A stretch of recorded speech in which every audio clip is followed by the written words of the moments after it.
They're all saving one, or most of the Hampshire fielders are saving one. Somerset need one run. It's Edwards to Hildreth. He's there and bowls Hildreth, and he gets the run away through the onside, and Somerset have won. They've won the Royal London One Day Cup. Hello, good evening. You're listening to Always Look on the Bright Side of Life. This is the Somerset Cricket Podcast. My name's Ian Shepherd, and joining me this evening, I've got Anthony Gibson, the voice of cricket on BBC Radio Somerset, Sir Peter Wanless, Dan Kingdom, and digital guru for Somerset CCC, Ben Warren. I've got a confession about I forgot to put my Santa hat on. I had it all ready, and I've left it in the kitchen. So, what's been going on since we last got together? I guess probably about several thousand posts on county cricket matters and various other internet forums and Twitter about where the fixtures are. Ben, I guess you're best placed to give us a quick summary about what's going on there, all to do with international games, I gather. Yeah, pretty much so. I think, obviously I think there's still a bit of confusion on exactly how the international schedule is going to look next year, and that unfortunately does filter down to availability of venues for first class games. So we've been told January. We don't know when in January. I'm not obviously if it's the 2nd of January versus the 31st of January, that could have a big impact on things moving forward. Really, we're hopeful that it will be early Jan and we can start all planning our summers. So I think late January rather than early January. Well, I heard that when I went to members lunch a couple of weeks ago, Gordon Hollins said that is it 7 days clearance you need to have to get the ground ready for an international fixture? Is that right? Yeah, it's something like that. Yeah, there's a lot of different moving parts. But I mean, I don't envy the people that have to make the fixture list. It doesn't sound like a particularly easy gig, but yeah, it'd be great to get them early as possible in January, because it's having it just has such a huge knock-on effect even further down the chain. You know, even things like second 11 fixtures, reliable first 11 fixtures, all the pathway cricket, obviously a lot of our membership campaign tickets, all that sort of stuff. It just has a huge bearing, and you know we obviously used to it being sort of November, and so hopefully it's not too long after Christmas, but I've not had anything concrete to say that it will be early January, but just hopeful that it was. One fewer competition would make the task a bit easier, wouldn't it? I guess definitely would. I did see. I didn't imagine that someone announced, or was it in the papers? There's going to be 3 county championship matches in July. That was encouraging. Yeah, looking forward to that. Dan, what else is going on there with the championship and the domestic structure next year? So we got a bit more championship cricket in the middle of summer, and then what else is going on? We've got the Blast is in a block this time, so the quarterfinals and the finals day are going to be not long after the group stage finishes. As opposed to last year, where obviously we had the quarterfinals after the 100 and then finals day a couple of weeks after that. So the Blast is going to be a lot more compressed, and it's going to start earlier, isn't it, as well, in 25th of May or so, I think, isn't it? So that'll be sort of out the way. And then there's also a bit of confusion, I think, about what's happening with the Commonwealth Games and how that's going to interact with the 100. They sort of seem to be saying there's going to be something's going to have to give with the Commonwealth Games and the 100. They're going to have to either not have double headers for the men and women all the time, or they're going to have to move the whole thing later, or they're going to have it clash, and the women's 100 will miss some of the top players. So there's still some confusion about that, I think. No one's really said what the solution is going to be. So we're going to find out. And obviously that could mean the Royal London starts a bit later, you know, if the 100 also starts later. But my assumption is the women may start a bit later than the men for the 100. But the One Day Cup will probably start at the same time as the men's 100 start, which will be late July again, I expect. And Anthony, I guess you're itching to get all your hotels booked and your 2022 schedule up to date, as I'm sure Ben and all the players are as well. Well, it would be nice to know, where we're going. I think the outline of the season is pretty clear, which is that we're going to get a block of county championship games in April, running into May. Then we're going to get the T20 from sort of late May until mid-July. 3 county championships games in July, which is good, and then the run into the county championship in September. Much as this year, with the 100, I think just moved a little bit further back in the season, but still very much the cuckoo in the nest. Looking forward to it, and I think having those 3 championship games at the height of summer in July is a great idea. My only caveat about that is that July in recent years has tended to be the wettest month in the summer. You're not wrong. We tend to get our monsoon in July, so fingers crossed that the weather's good. Yeah, didn't we? We had about 4 warm-up games in March, and the reason we organised 4 is because we knew that we would lose at least probably 2 days a match to the weather, and I think it was glorious sunshine all throughout March. We didn't lose a single day, and ended up, well, we didn't quite have to start resting players for that first championship game, but it got pretty close to it. What other news have we had coming out of Taunton then? Contract renewals for Tom Abel, Roloff van der Merwe and Josh Davey. Have we got any more? Lewis Gregory expires end of next season, end of 2022. Yeah. Anything you can tell us about that? Anything you can tell us about that, Ben?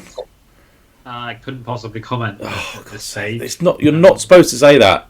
You're supposed to give us a nudge and a wink and say, "Yeah, don't worry about it. It's all done." I wouldn't be necessarily worried about any of our anything worry about at this stage, I would say.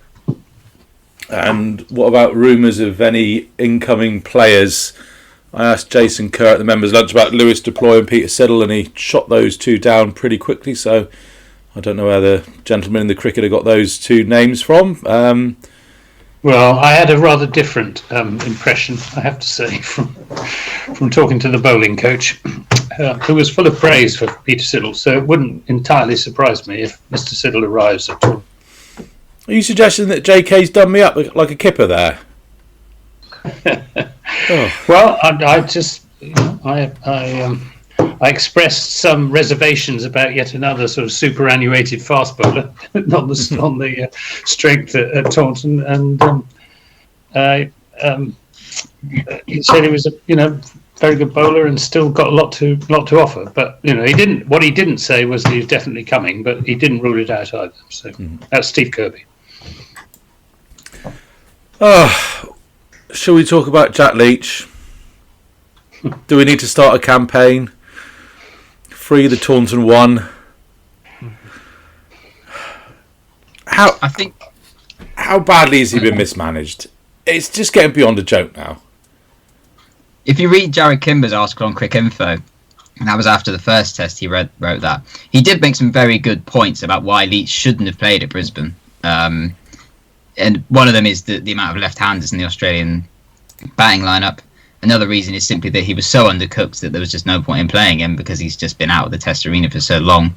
My opinion is probably that he should have missed out at Brisbane, but he should be playing the current match, where there's this the pink ball has a reputation of being you just use your seamers and you'll bowl them out quickly, but actually there is a lot of hard graft needed with the pink ball, as England have shown.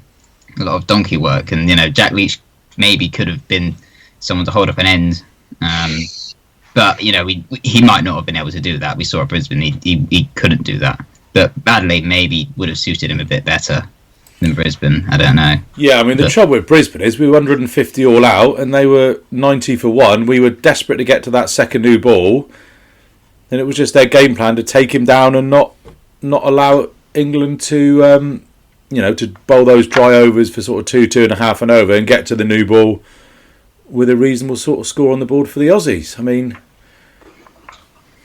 what do you say? It's not just this tour as well. He's been in and out of he's been out. Did he play a home test this summer? No.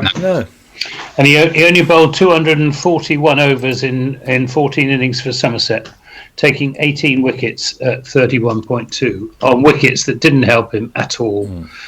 Early season wickets, and then the late season wickets didn't. And I don't know what Somerset are doing with the pitches at Taunton, but whatever they were doing last season certainly didn't help Jack Leach, and it hasn't helped England either. He was short of match practice, and it was absolutely predictable that the Australians would go after him, and they did. And because he's the sort of bowler, his greatest strength is also his greatest weakness, which is his consistency. He's putting it on the spot, ball after ball after ball, and which is great on a pitch that's giving him a little bit of help with the batsman on the defensive. But if you've got batsmen who are going to go after him, then that consistency means that they can line him up, and they did line him up, and sadly he's paid the price. But knowing Jack, one of the great things about Jack Leach is his strength of character, and he'll come back from this, and he'll be a better bowler and a stronger character for it. And I agree with Dan. I think he shouldn't have played at Brisbane. He should be playing now at Adelaide. But if he hadn't have played at Brisbane, I dare say a lot of us would have been saying, "Why isn't Jack Leach playing at Brisbane?" Because we love him. He's a great bowler, and he will come again. I guess the Indians went after him, didn't they, last year? And so those of us who are absolutely kind of pro Jack have seen that resilience in action at Test level last year, and he came good after that. Now that doesn't. India's not Australia, and the left-handers are still going to be an issue, as Dan said, aren't they? But he's England's number one spinner, isn't he? We need to back him, and he needs to get overs. And the Somerset pitches bit, I mean, without being close to any of the detail, we had the penalty hanging over us, didn't we, last season? So one false move with a pitch that gave the slightest bit of support to the spinners, and everyone was going to be, at risk of being up in arms again. So that, again, the game's not helping itself at that level of kind of pitch management, even before we get to the personal management of Jack himself. Yeah, it's a mess.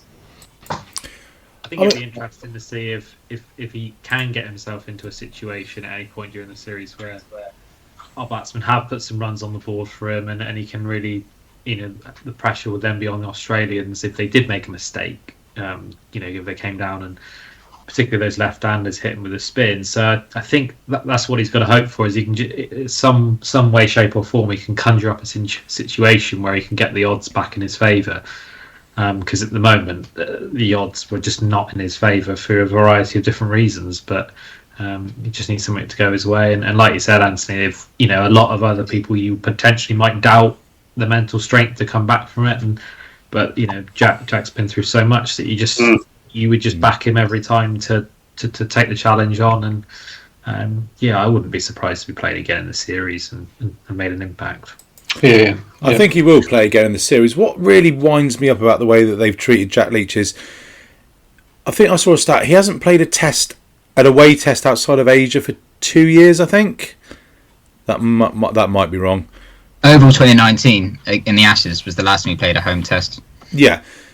So we talk about batsmen learning to cope with different conditions. If you're just playing international cricket, test cricket in Asia where it spins, then you are not going to develop as an international bowler just bowling when it turns. You need to be playing on all sorts of different pitches, in all sorts of different conditions, in all sorts of different match situations. And one thing where I think Jack isn't quite there yet as an international bowler is he doesn't quite have that nous, that variation we saw when Pant took him apart in India in the winter, and then when the Aussies had a little bit of a go at him last week.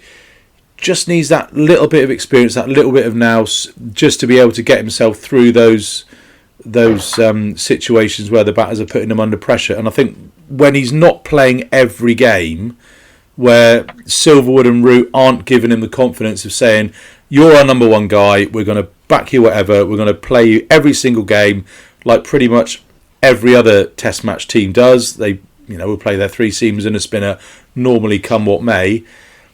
It just reeks of mismanagement, doesn't it? And also, after he got taken apart by Rishabh Pant, he said that he would benefit from playing more one-day cricket. And he would have played the entirety of Somerset's Royal London One Day Cups campaign this year. But instead, he played game 1, and then obviously got taken by the Test team and didn't play a Test. So it's just, that's even more mismanagement. It's just, the mind boggles. Yeah. I mean, speaking of management and planning, I saw somebody put out a great tweet today of, it was something like, the 2017 Adelaide day-night Test match, combined figures of Anderson, Broad and Wokes, something like 80 overs, 20 maidens, 4 for 240. And then Adelaide day-night Test 2021, their figures were within 1% of their 2017 figures. So England, for all their planning and all this, they're puffing their chest out saying, oh, we're planning for the Ashes, we're resting, we're rotating. Doesn't seem like a lot has changed, really, to be honest. But anyway, should we leave talking about England alone? It's quite depressing, especially as the Aussies are currently pulling our pants down a little bit. I do think, as a more general point, I do think we need to think really hard about sort of pitches we are preparing in this country. 'Cause, we've got Jack, we've got Dom Bess, we've got Parkinson, Liam Livingston, who's a part-time leg spinner, and there just aren't the spin bowlers out there at the moment.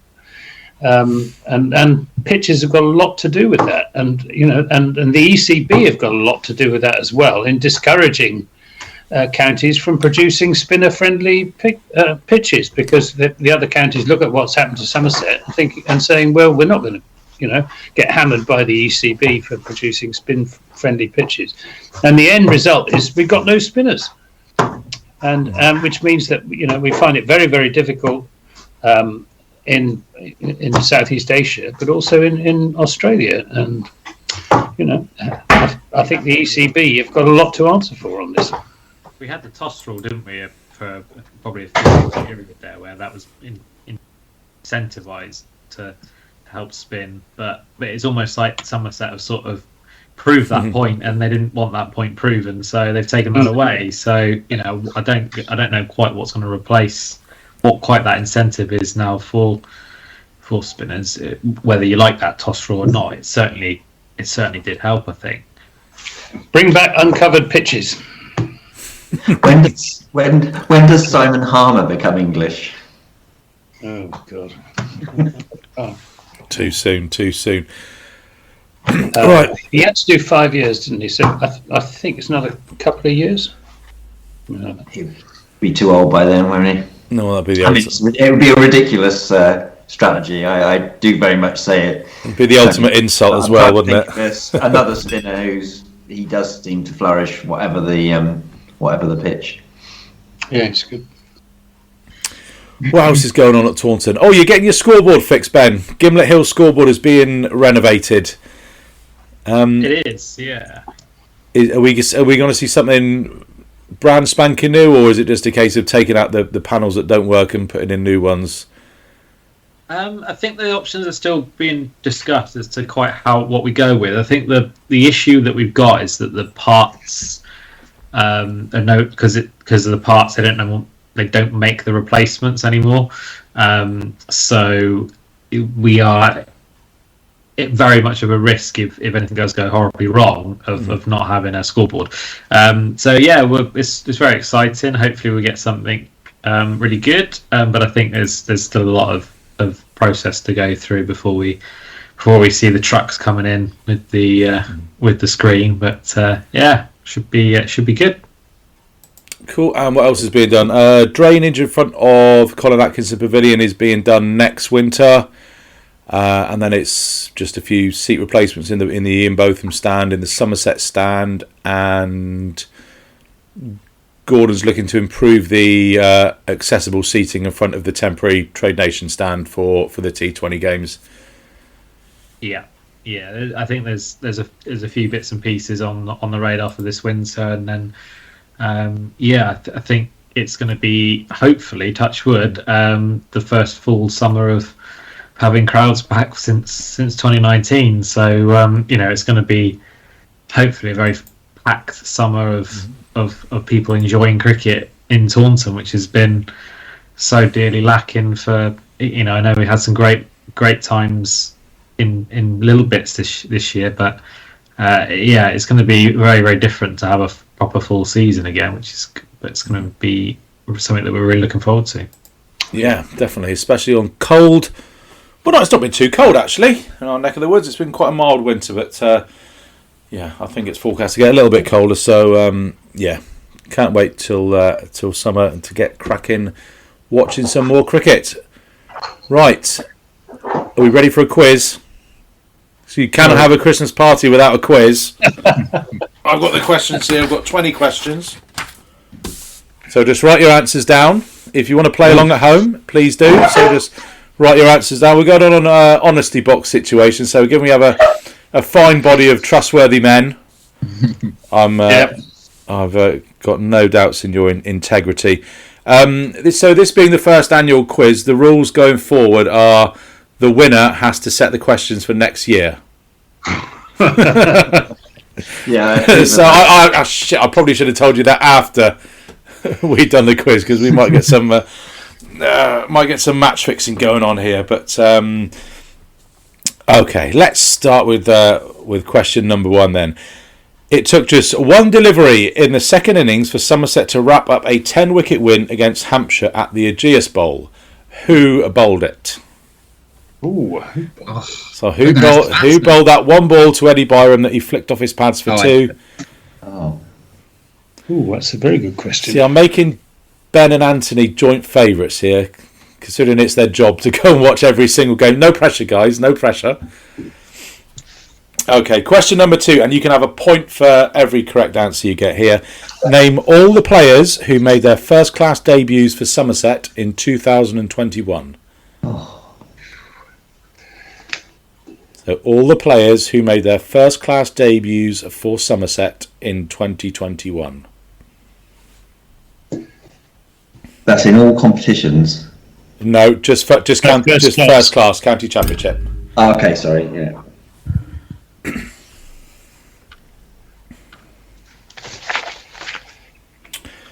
Okay, question number 3. Guess the player from their 2021 county championship batting stats. 11 matches, 16 innings, 1 not out, 100, 250s, 373 runs at 24.86. Sorry, which year was that? This year. So all this year just gone. So 11 matches, 16 innings, 1 not out, 100, 250s, 373 runs in total at 24.86. 11 matches, you said? Yeah, in the championship. Yeah. Question number 4. Who had more ducks, Steve Davis or Tom Abel? This is in the championship. In the county championship, who had more ducks, Steve Davis or Tom Abel?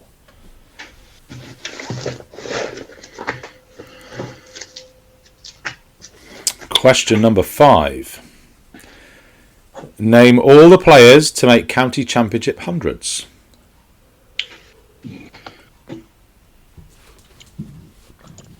So which players made a county championship 100 in 2021? And just to fill up this space, I'll recap the first 4 questions. Who bowled the one ball in Somerset's second innings to Eddie Byram for Hampshire for them to score 2 to get their 10-wicket victory? Name all the players who made their first-class debuts for Somerset in 2021, whose county championship batting stats are 11 matches, 16 innings, 1 not out, 100, 250s, 370 runs at 24.86. Who had more ducks in the championship, Steve Davis or Tom Abel? And name all the players to make county championship hundreds in 2021, which brings us now up to question 6. Who took the most outfield catches? So, not wicket keeping. Oh, that's a good question.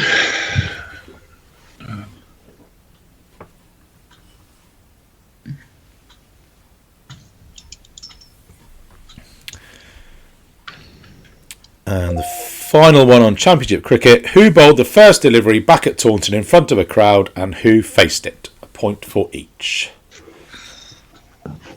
Who bowled the first delivery back at Taunton in front of a crowd and who faced it?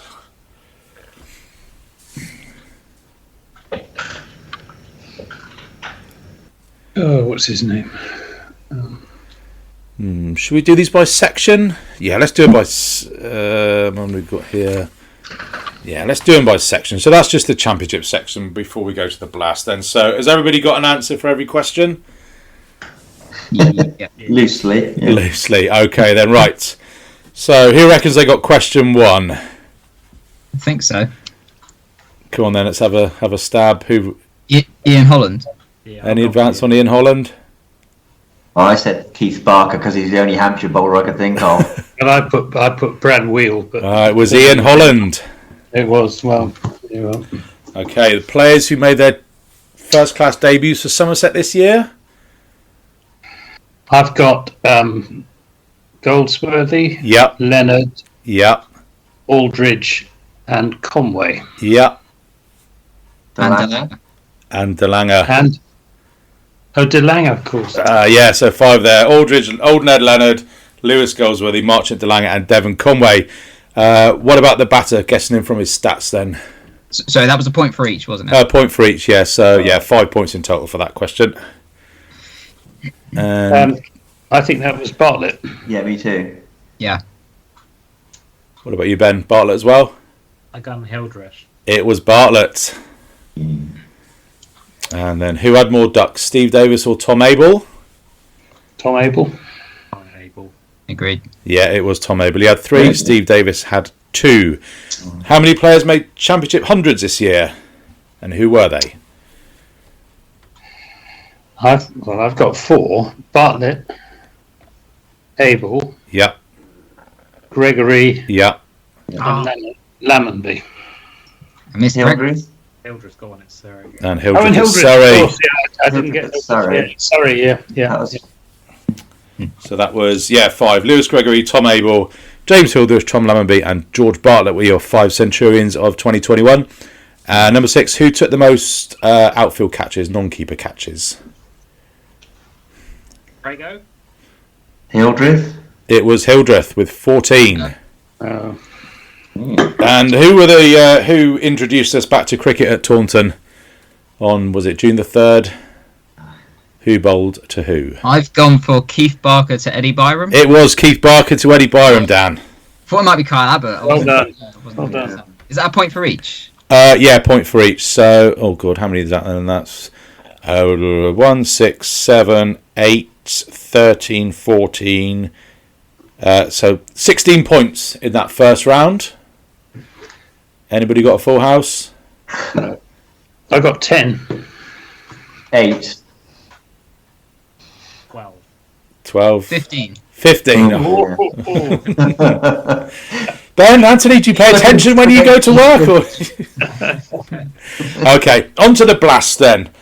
So question 8. How many games did Somerset win in the Blast in 2021? How many So games that's did not just that's across the whole competition, yeah. across the whole Blast in 2021? Gloucestershire, Kent. We can all hear you, Anthony, by the way, if you're trying to secretly. I can see Peter ticking them off. Keep going, Anthony. Yeah, tick, tick, tick. Oh, who else? How many games did we win? Which bowler, question 9, which bowler had the lowest economy rate? There are minimum wickets involved. No, just which bowler had the lowest economy rate. Oh, I hope that doesn't affect the stats that I was looking at to get the answer to this question, Ben, but I don't think many people just bowl 2 hours now. Which bowler had the lowest economy rate? And then question 10, which batter had the highest strike rate?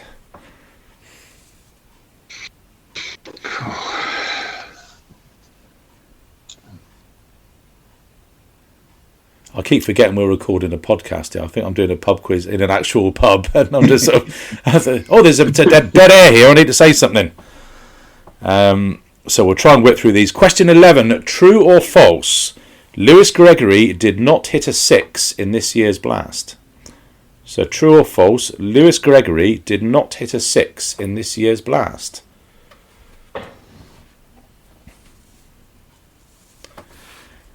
And then question 12, similar to one we had in the first round.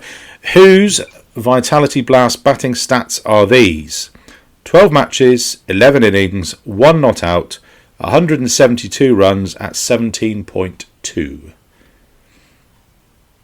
So whose Blast stats are these? 12 matches, 11 innings, 1 not out, 172 runs at 17.2.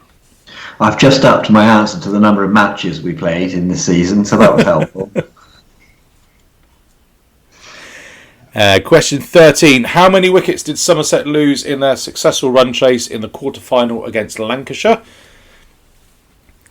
How many wickets did Somerset lose in their successful run chase in the quarter-final against Lancashire? Oh, my knees seizing up. I need to fidget. So recap those Blast questions for you. Question 8. How many games did Somerset win over the whole Blast in 2021?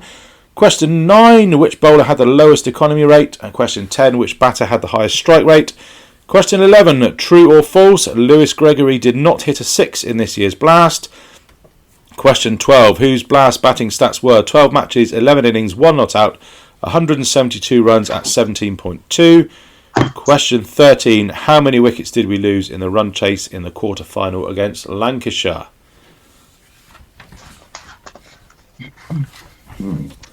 Oh, I think Anthony's frozen.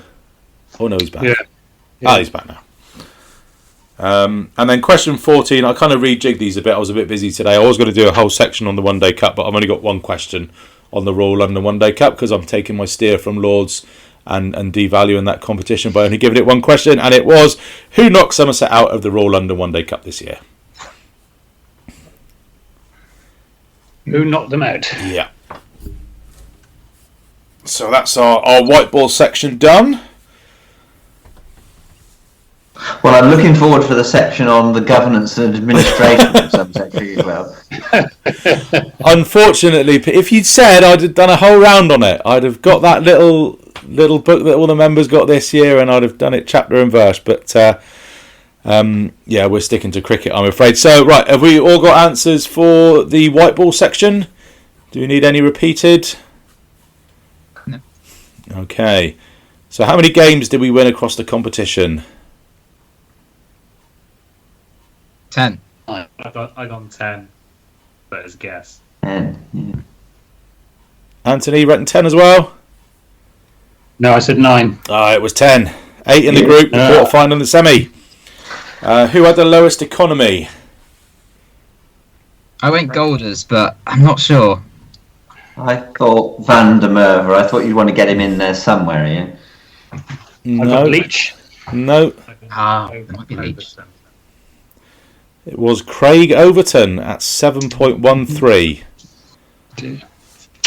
And the batter with the highest strike rate was... Bance. Yeah. Tom Banton. Lammerby was second. Tom was striking at 176.08 this year. True or false then? Lewis Gregory did not hit a 6 in this year's Blast. I got true. I couldn't remember one. Saying true. Yeah, it was true. And whose stats were those? Oh, I don't know. Will Smead?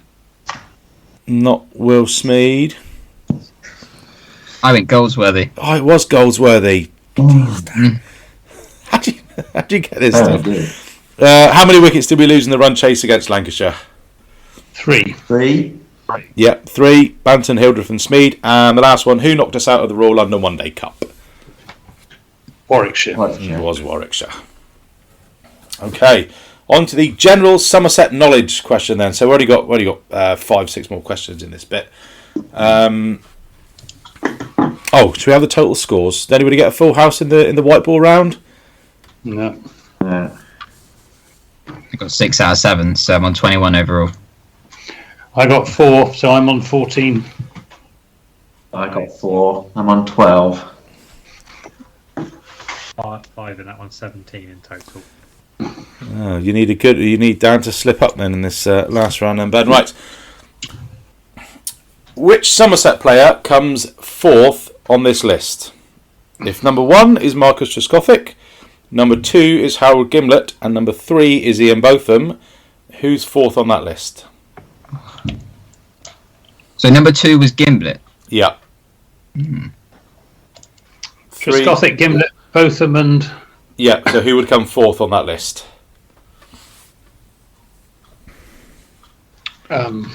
Question 16. This is one off the easy one off the mark for you. Which Somerset legend was born on Christmas Day in 1975?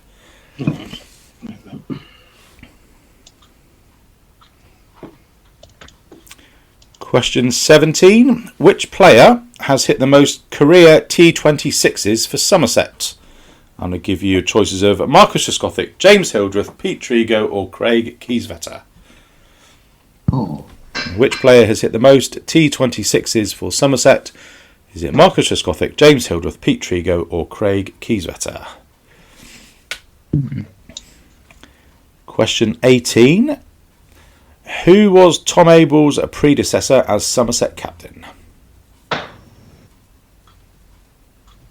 Who was Tom Abel's predecessor as Somerset captain?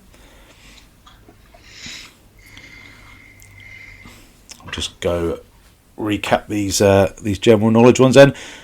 Question 15 was which player comes next on this list? 1. Marcus Trescothick, 2. Harold Gimlett, 3. Ian Botham. So who comes fourth?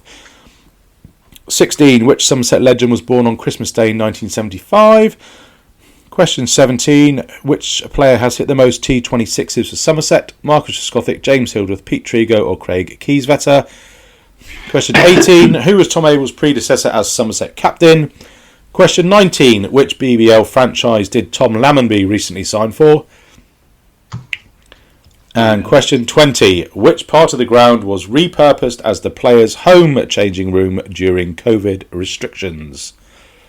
19 and 20. Which BBL franchise did Tom Lammonby recently sign for? And question 20. Which part of the ground was repurposed as the players' home changing room during COVID restrictions? Tension's I'm just building. coming into my own here. Tension's building. Just warming up. Well, that's it. Unfortunately, that's it, Pete. We've only got 20 questions. So, okay.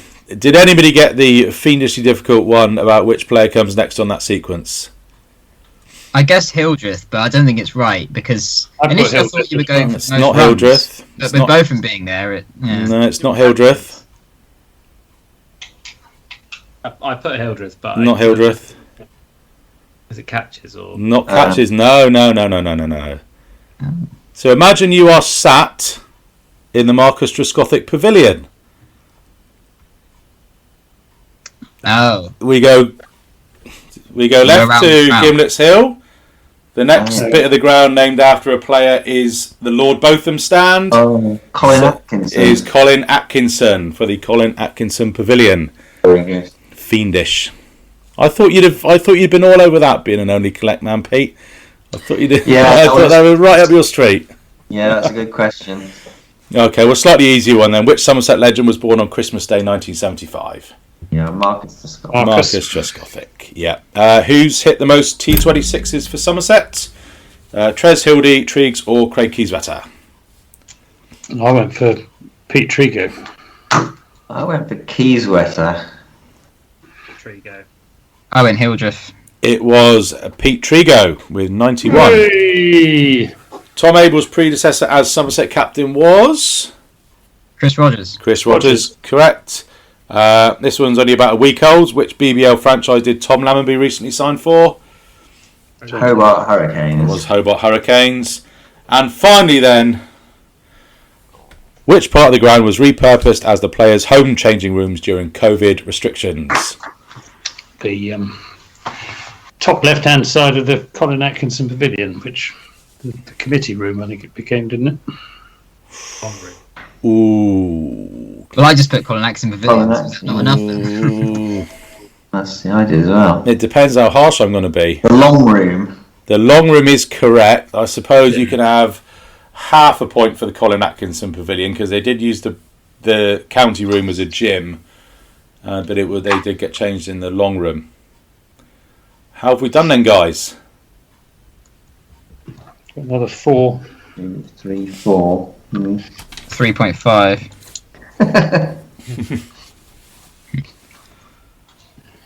Gives me a total of 18.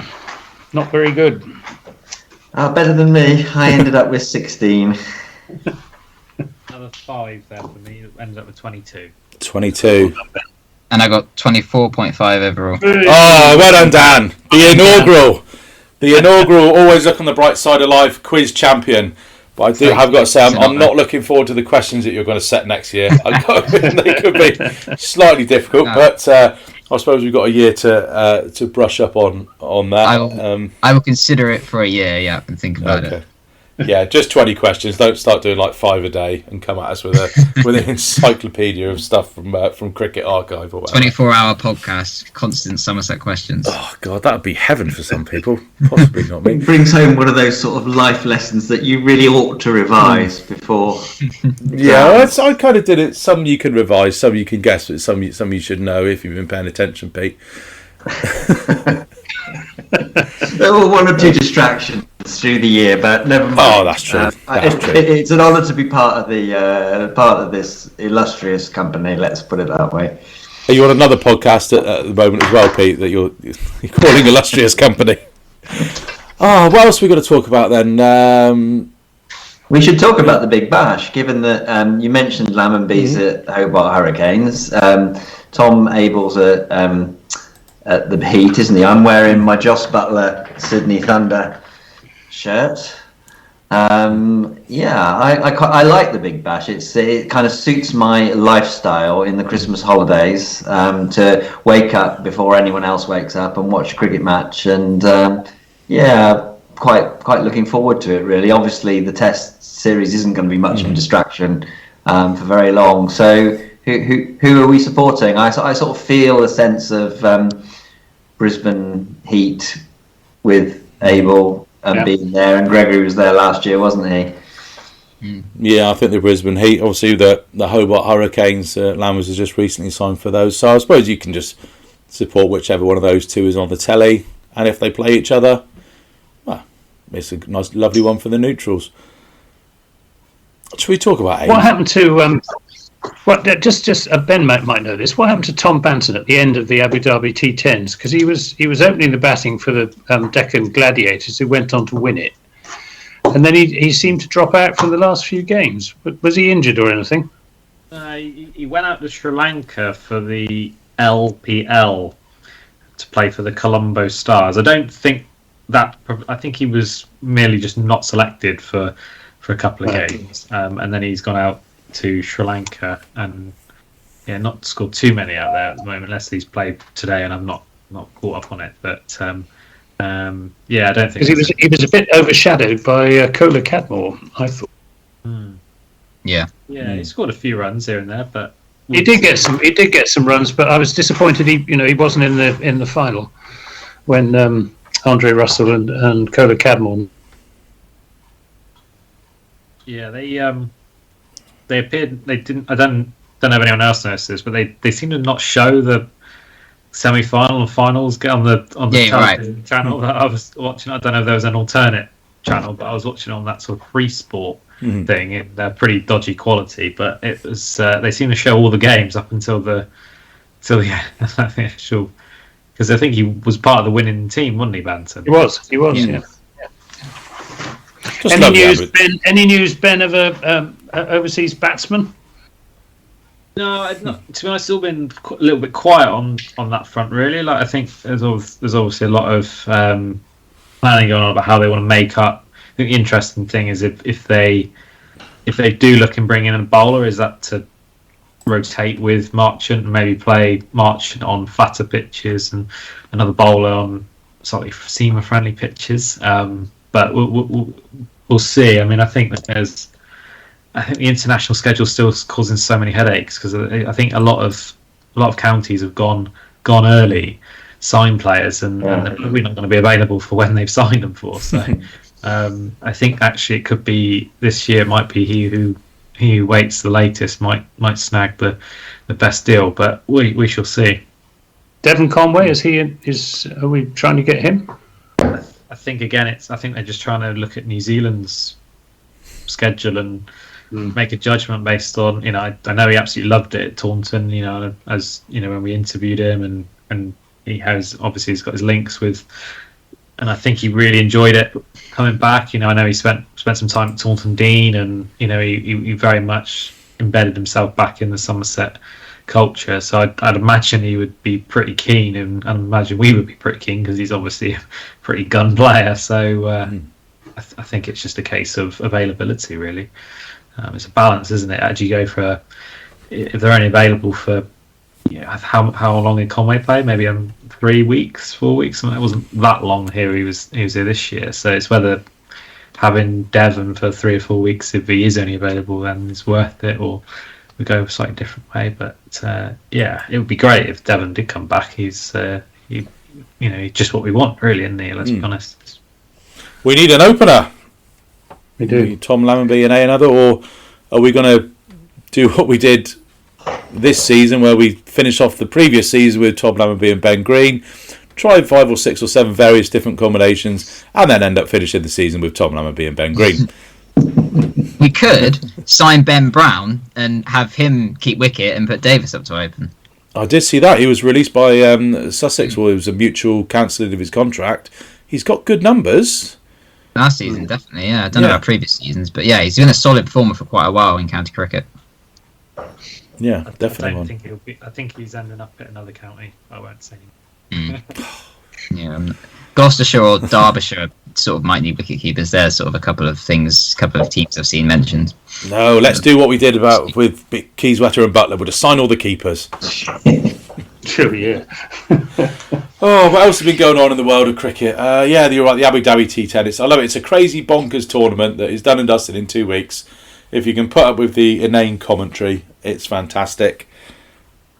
But I do love it. Disappointed that Will Smead didn't get many games out there, but hopefully that will leave him free to come back and concentrate on his red ball batting, which is what I think. Good to see Jamie Overton doing well there, hitting the last 2 balls for 6 in one of the games to win it. It's sad that he's more of a batting all-rounder now rather than a bowling all-rounder. No. I mean, he bowled quite well too. He bowled pretty well.